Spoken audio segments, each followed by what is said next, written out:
오늘 하루 코로나19 신규 확진자가 포항은 20명, 경주는 12명이 나오는 등 확산세가 좀처럼 꺾이지 않고 있습니다.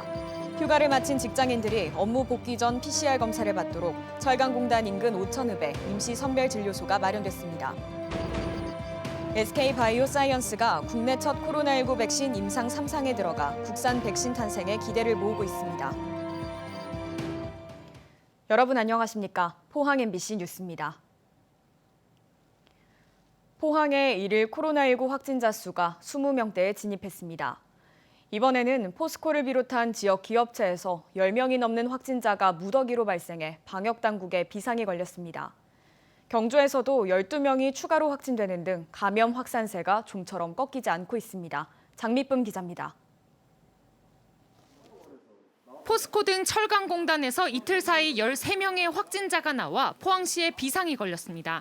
포스코에서 3명, 또 다른 업체에서 10명이 잇따라 집단 감염된 것으로 확인됐는데 방역당국은 동료들을 대상으로 검사를 확대하고 있습니다.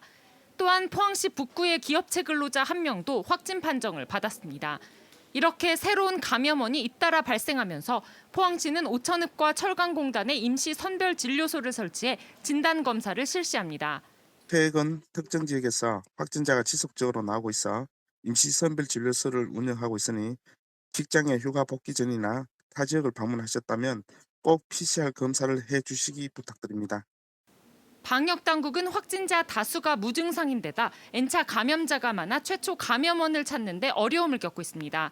또 표본 조사 결과 포항을 비롯한 경북의 델타 변이 바이러스 확진자 비율이 70%에 달해 전염력도 매우 높다는 지적입니다. 델타 변이는 작년에 우리가 아는 코로나 바이러스가 아닙니다. 현재의 바이러스는 작년보다 2.5배나 전염력이 훨씬 높습니다. 실제로 기존의 외국인 모임 관련 접촉자 4명과 목욕탕발 접촉자 1명도 자가격리 해제 전 검사에서 잇따라 확진 판정을 받았습니다.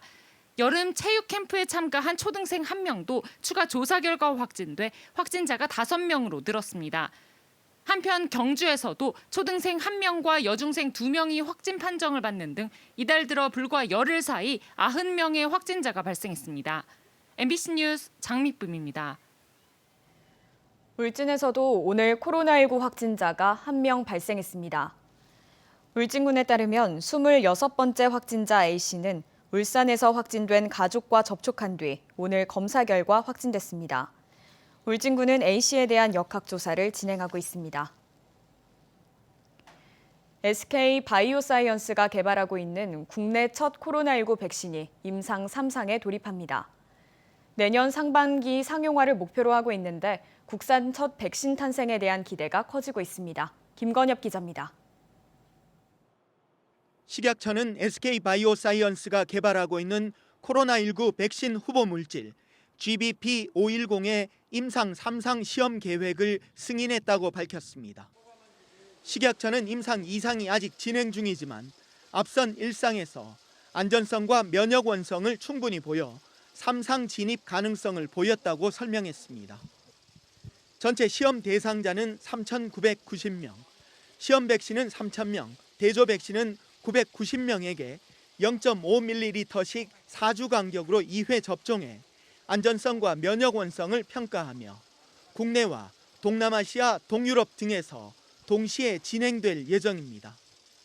GBP510은 유전자 제조합 기술을 이용해 만든 코로나19 바이러스 표면 항원 단백질을 주입해 면역 반응을 유도하는 제조합 백신입니다. 코로나19를 근본적으로 종식하기 위해서는 해외 수입 백신에만 의존할 수는 없습니다. 결국은 우리 국내 백신이 있어야 하는 것이고 가장 안전성과 유효성이 담보된 합성 항원 기술을 중심으로 해서 SK바이오사이언스는 이번 3상 시험을 거쳐 내년 상반기 중에 국산 코로나19 백신을 상용화할 것이라고 밝혔습니다. 이렇게 되면 수입에만 의존하고 있는 국내 코로나 백신 수급 상황에도 숨통이 트이고 장기적으로는 변이 바이러스에도 보다 빠른 대처가 가능해 백신 주권을 확보할 수 있게 됩니다. MBC 뉴스 김건엽입니다. 코로나19 전파를 막기 위해 격벽이 설치된 포항 안심택시가 발대식을 갖고 운영에 들어갔습니다. 포항시 안심택시는 개인과 법인 택시 2,769대로 격벽이 설치되더라도 마스크 착용 의무화와 매일 소독은 이루어집니다. 2022학년도 대학 수학 능력 시험이 100일 앞으로 다가왔습니다. 코로나19 사태의 장기화로 모두가 어려운 상황이지만 남은 석 달여 동안 맞춤식 공부를 이어가는 게 중요합니다. 권윤수 기자입니다. 연일 가마솥 더위가 계속되는 요즘 코로나19 4차 유행으로 사회가 어수선합니다. 수험생들은 마스크까지 끼고 공부하는 게 여간 힘든 일이 아닙니다. 남은 기간 새로운 내용을 공부하기보다는 지금까지 공부한 것 가운데 부족한 부분을 보충하는 데 집중하는 것이 효과적입니다. 지금 남은 기간은 국영수는 해온 게 있으니까 이제 과탐을 또 중심으로 또 준비하고 있습니다. 코로나19는 자신만이 아닌 모든 수험생이 같이 겪는 상황으로 담담하게 받아들이고 마음의 안정을 유지하는 게 좋습니다. 틈틈이 감정을 조절하는 연습을 하면 도움이 됩니다.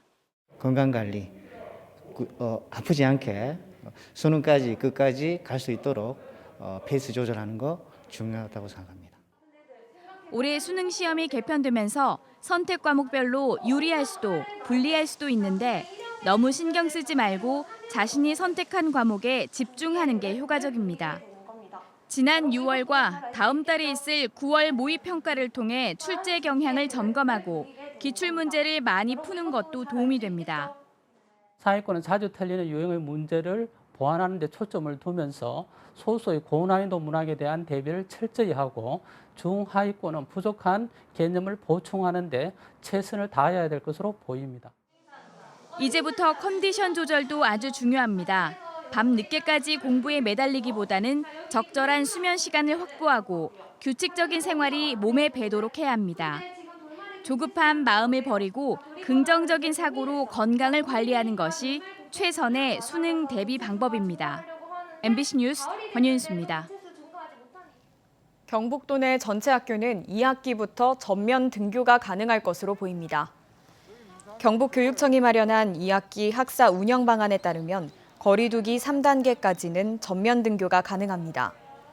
4단계에서는 초등 1, 2학년은 등교, 3에서 6학년은 2분의 1 이하 등교, 중학교는 3분의 2 이하 등교이며 고등학교는 백신 접종을 완료한 3학년의 경우 학교 밀집도 제외가 가능하고 1, 2학년은 2분의 1 이상 등교 또는 전면 등교가 가능합니다. 말복인 오늘 더위가 많이 누그러졌습니다. 경주의 낮 최고 기온이 28.6도에 머물렀는데요. 내일은 강한 햇살에 낮 기온이 크게 오르겠습니다. 주주경 기상캐스터입니다. 오늘은 삼복더위의 마지막 날인 말복입니다. 어제보다 비교적 선선하게 느껴졌는데요. 경주의 한낮 기온은 28.6도에 머물렀습니다. 오늘 곳곳으로 소나기가 내리기도 했습니다. 내일은 다시 맑은 하늘을 되찾으면서 낮 최고 기온이 4도가량 오르면서 덥겠습니다. 이어서 자세한 내일 날씨 보겠습니다. 아침 기온은 21도에서 24도 분포로 오늘과 비슷하게 출발하겠습니다. 한낮 기온은 울진이 29도, 포항과 영덕 31도, 경주 33도까지 오르면서 낮 기온은 오늘보다 1도에서 4도가량 높겠습니다. 울릉도와 독도의 하늘은 가끔 흐리겠습니다. 아침 기온 울릉도 23도, 독도 25도로 출발하겠고요. 한낮에는 28도에서 29도 선에 머물겠습니다. 동해바다의 물결은 중부 해상에서 최고 4m까지 일겠고 남부 해상에서는 3m로 높게 일겠습니다. 우리 지역은 주 후반부터 전체 전선의 영향으로 비가 내리겠습니다. 금요일 오후부터 내리기 시작해 휴일까지 길게 이어지겠고요. 아침 저녁으로는 선선함이 감돌겠지만 낮더위는 계속되겠습니다. 날씨였습니다. 경주시는 구한말 독립운동가인 고헌 박상진 의사의 서거 100주기 추모제를 경주시 내남면 노곡리 박상진 의사 묘소에서 개최했습니다. 박상진 의사는 의병장 허위 문화에서 공부하며 민족의식을 키웠고 1915년 조선 국권회복단과 대한광복회를 결성하는 등 독립운동을 벌이다 일본 경찰에 체포돼 1921년 순국했습니다. 한편 경주시는 박상진 의사의 숭고한 희생 정신을 기리기 위해 3억 8천만 원을 들여 묘역 정비 사업을 벌이고 있습니다. 경상북도와 경북 독립운동기념관은 일제강점기 독립운동에 헌신하고도 기록과 자료 부족 등으로 공로를 인정받지 못한 독립운동가 58명을 발굴하고 30명을 국가보훈청에 서훈 등 포상을 신청했습니다.